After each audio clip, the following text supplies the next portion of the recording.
Hello everyone.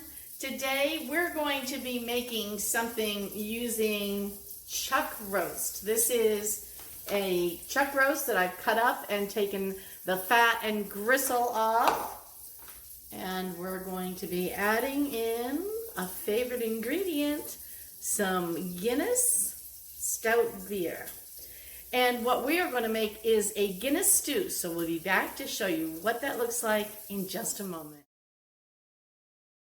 Like all good recipes, they start with a little bit of bacon. I am getting some bacon warmed up and cooked down in a pan before I add my beef. All right, let's go ahead and get our beef added into the pan.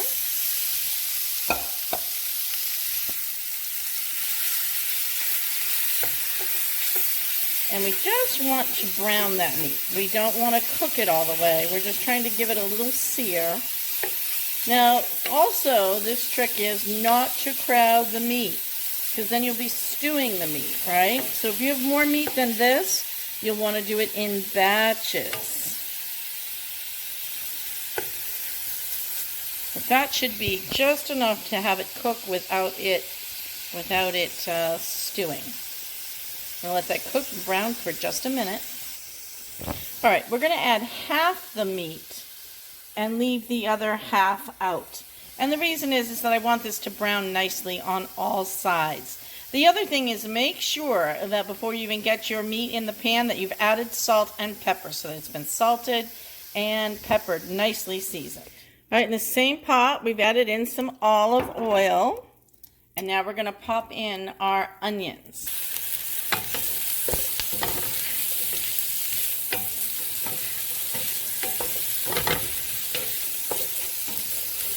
Feel you need to add a little more olive oil for those onions, feel free. All about the flavor. See how those onions are picking up all those nice little brown bits?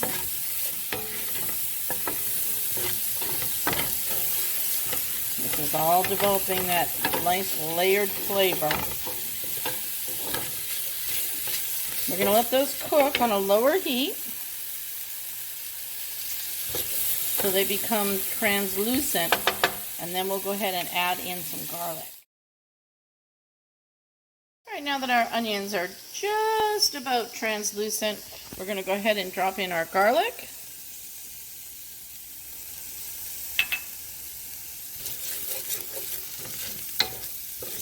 The garlic is an important part, that you only cook it so you can smell the garlic releasing its oils. And then you need to get something else in this pan, another liquid, so that that onion doesn't, that garlic doesn't burn.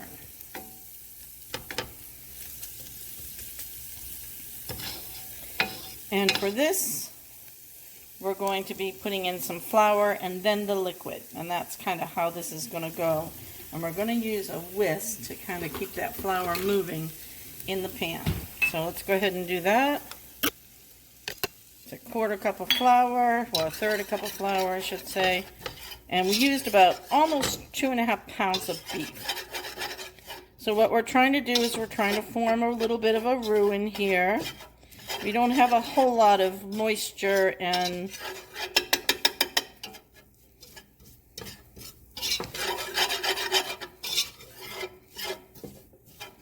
grease left in here. Our onions have absorbed a lot. I'm just going to let that cook for a minute.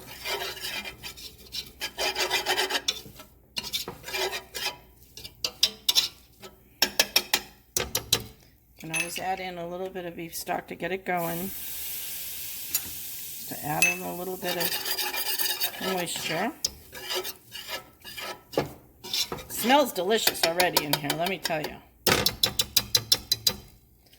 All right, let's go ahead and get the beef stock in there.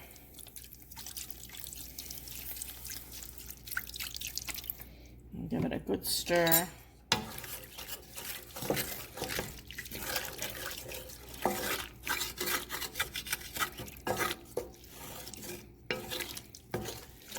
Remember I told you not to worry about that pan? See how that's coming off there nicely?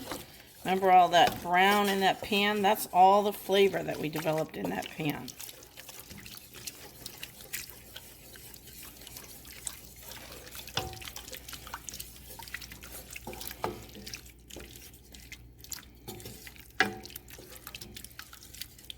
All right, once we get our stock in here, once we're sure that our flour has cooked and has dispersed in here nicely, then what we'll do is we'll get the rest of our stock in there.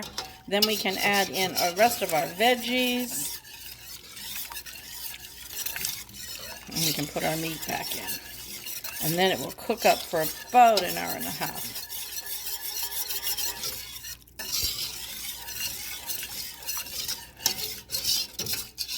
Look at all that flavor we're developing in there. That's fantastic. Waste nothing.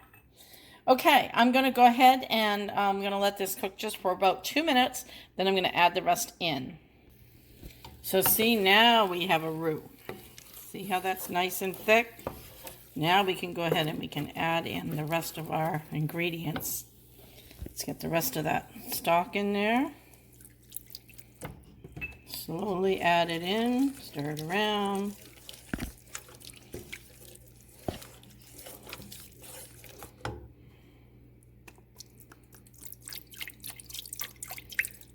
Now, I like to use beef bone broth and chicken stock.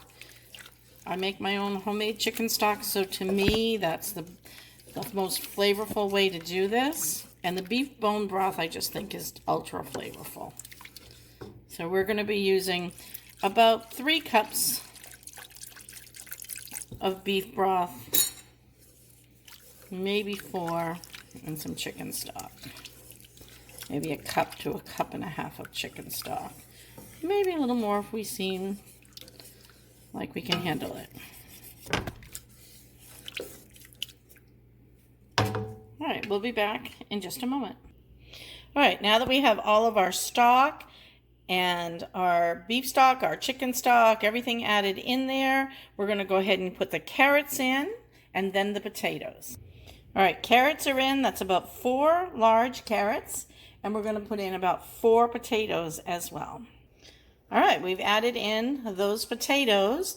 That was 4 medium-sized potatoes. If you're using large, you could back off to about 3. We're going to give this a stir just so you can kind of see the ratios happening in there. Carrots to potatoes. That's the way I like it. All right, we have some other ingredients to get in here. So let's go ahead and get those ingredients in before we add our meat back in.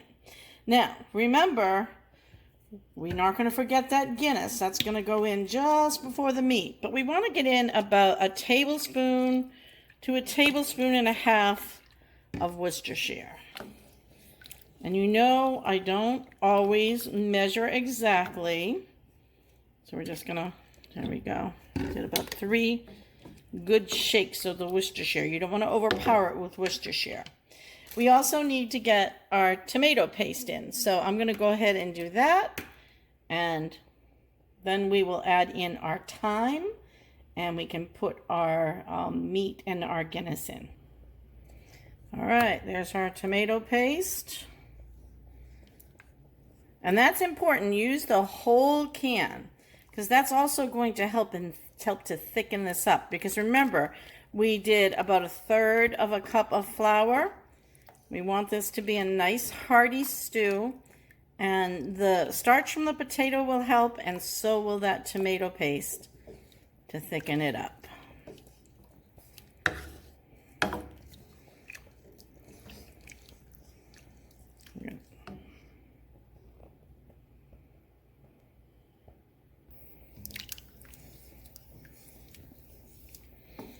All right, now here comes the thyme.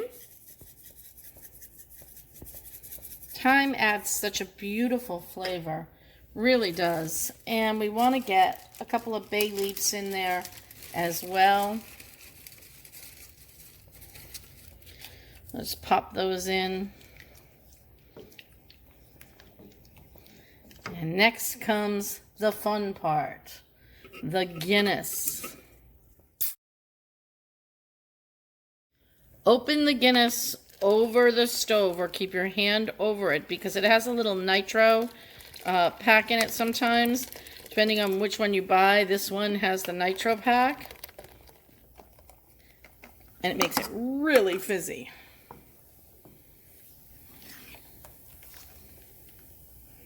Now, all that's left to do is for us to get the meat back in. All that flavor.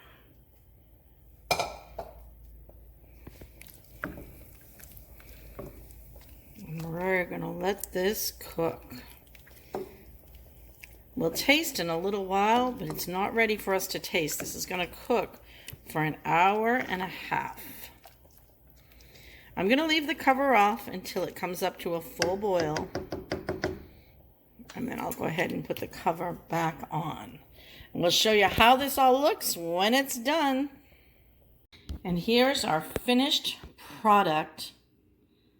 We did go back in and add just a little bit of a slurry to make it a little thicker. I added a little more thyme, a touch of oregano, some more black pepper, and 1 bouillon cube. This is delicious. Everybody's loving it.